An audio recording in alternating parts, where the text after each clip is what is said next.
Scotland past and present, stories shaped by land, by people, and by time. Scotland is a land shaped long before written history, a place where stone circles, burial cairns, and ancient strongholds still rise from the earth.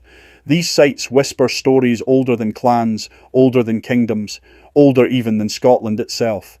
Today we explore 10 of the most remarkable ancient places that still watch over this land. We start in the quiet glen of Glen Urquhart, where stands Corrimony chambered cairn, a Neolithic tomb raised more than 4,000 years ago. Its great ring of standing stones encircles a long, narrow passage, once lit only by the faint glow of midwinter sun. Step closer and you feel the precision of its builders, each slab placed with purpose, each stone aligned to mark the turning of the seasons and the journey of the dead. Today, the cairn lies open to the sky, weathered by centuries of highland wind. Yet its presence endures, a silent monument to the people who shaped this land long before history began to write their names. At number 9, on the windswept shore of Orkney's mainland stands the Broch of Gurness, an Iron Age stronghold looking out across Ainhallow Sound. Its great circular tower once rose high above a thriving village, where stone houses, workshops and narrow lanes sheltered a close-knit community more than 2,000 years ago. Walk among the ruins and you can still trace the rhythm of daily life. Hearths where meals were cooked, thresholds worn smooth by generations of footsteps, and the protective ring of outer walls built to guard against the unknown. We head to the Isle of Arran for number 8, where on its western edge lies Machrie Moor, a wide open landscape where time feels suspended. Scattered across the heather stand great circles of stone, some tall and slender, others weathered into rough pillars, raised nearly 4,000 years ago for rituals now lost to memory. Walk among them and the silence is broken only by the wind moving through the grass. The stones cast long shadows across the moor, aligning with the rising midsummer sun, just as their builders intended. Each circle feels like a doorway, a threshold between the world we know and the beliefs of those who lived here long before us. At number 7, near the River Nairn, in a quiet hollow of the Highlands, lie the Clava Cairns, a Bronze Age cemetery more than 4,000 years old. 3 great cairns stand here, each ringed by tall, weathered stones aligned with the setting midwinter sun. Walk among them, and you feel the precision of their builders, passages angled to catch the last light of the year, standing stones placed to mark the turning of the seasons. The air carries a stillness that seems older than memory itself.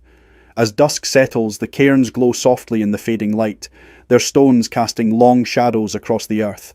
Clava is not just a burial place, it is a landscape of ritual and remembrance, where time lingers and the ancient world feels close enough to touch. Number 6 is Dunadd Fort, once the power centre of the early Scottish kingdom of Dalriata. From this rocky outcrop, kings ruled the western seaways, forging alliances, waging wars, and shaping the beginnings of Scotland itself.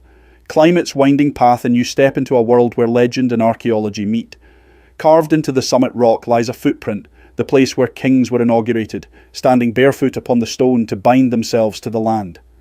Nearby, ancient carvings of a Boer and Ogham script whisper of a culture rich in symbol and ceremony. From the top, the glen stretches out like a map of the past. Dunadd is not just a fortress. It is the birthplace of a kingdom, still watching over the landscape it once commanded. At number 5, in the heart of Orkney stands Maeshowe, a Neolithic chambered cairn built nearly 5,000 years ago, a monument of stone, shadow and astonishing precision. From the outside it seems a simple mound, but step within its long passage and you enter a world shaped for the midwinter sun. On the darkest day of the year, a single beam of light travels the length of the corridor, illuminating the central chamber, a moment of alignment crafted by hands that understood the sky as deeply as the earth. Centuries later, Norse raiders carved runes into its walls, leaving their own stories beside the silence of the ancestors. Maeshowe is more than a tomb, it is a meeting place of ages, where the living and the long gone still share the same light. At number 4, off the rugged coast of Shetland stands Mousa Broch, the tallest and best preserved Iron Age tower in the world. Rising more than 40 feet above the shoreline, its double-walled stonework has endured 2,000 years of Atlantic wind and salt. Step inside and the light narrows to a thin silver thread, falling through the ancient stairway that spirals between the walls. Every footstep echoes with the memory of those who once climbed it, watchmen, traders, families seeking refuge from the storms. At dusk, storm petrels return to nest within its stones, their calls drifting through the Broch like voices from another age. Here on Mousa, the past doesn't feel distant. It feels alive, standing guard over the restless sea. At number 3, on the wild Atlantic edge of Lewis, the Callanish standing stones rise from the moor like a gathering of ancient guardians. Set in a great cross-shaped circle, these monoliths were raised nearly 5,000 years ago, aligned with the movements of sun, moon and season. Walk among them and the world seems to fall away. Wind moves through the stones like a whispered memory, and the ground beneath your feet carries the echo of rituals long forgotten. At dawn, the first light spills across their weathered faces, revealing a landscape shaped by belief, ceremony, and time itself. Callanish is more than a stone circle. It is a doorway into Scotland's deep past, standing watch over the island's restless skies. We head back to Orkney for number 2, where we find Skara Brae, a Neolithic village, older than the pyramids, revealed only when a great storm tore the sand away in 1850. What emerged was a perfectly preserved world, stone homes, hearths, and carved shelves still standing where their builders left them 5,000 years ago. Walk through its passages and you feel the closeness of the people who lived here, farmers, fishermen, families who shaped their lives against the Atlantic's relentless breath.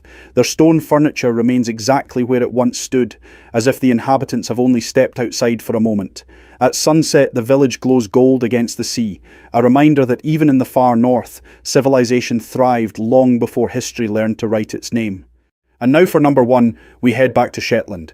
At the southern tip lies Jarlshof, a settlement where thousands of years of history lie exposed to the wind and sea. Here, beneath the cliffs of Sombra Head, the past is stacked in layers.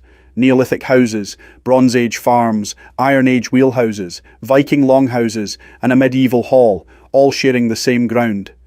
Walk through its stone passages and you move through time itself. Hearths where the first farmers cooked their meals sit beside the foundations of Norse settlers who crossed the North Atlantic in open boats. Every wall, every doorway carries the imprint of lives lived on the edge of the world. As the waves crash below and seabirds wheel overhead, Jarlshof stands as a rare place where Scotland's ancient story is not imagined. It is written in the very stones beneath your feet. These ancient places are more than ruins. They are Scotland's oldest storytellers. They remind us of the people who lived, dreamed, and built long before our time. If you enjoyed this journey into Scotland's ancient past, check out other videos from Scotland past and present. If you enjoyed this video, give it a like, subscribe, and hit the bell so that you don't miss our next video, and thank you for watching.